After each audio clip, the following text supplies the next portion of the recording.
شروع اللہ کا نام لے کر جو بڑا مہربان نہایت رحم والا ہے۔ آسمان کی قسم جس میں برج ہیں، اور اس دن کی جس کا وعدہ ہے، اور حاضر ہونے والے کی اور اس کی جس کے پاس حاضر ہوتے ہیں، کہ خندقوں والے ہلاک کر دیے گئے، یعنی آگ کی خندقیں جس میں ایندھن جھونک رکھا تھا،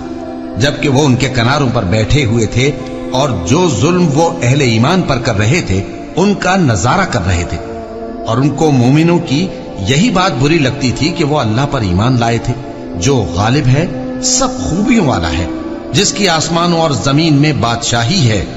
اور اللہ ہر چیز سے واقف ہے۔ جن لوگوں نے مومن مردوں اور مومن عورتوں کو تکلیفیں دیں اور توبہ نہ کی، ان کو دوزخ کا اور عذاب بھی ہوگا اور جلنے کا عذاب بھی،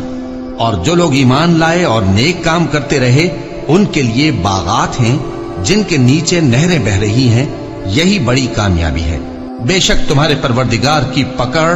بہت سخت ہے، وہی پہلی دفعہ پیدا کرتا ہے اور وہی دوبارہ زندہ کرے گا، اور وہ بخشنے والا ہے، بہت محبت کرنے والا ہے، عرش کا مالک، بڑی شان والا،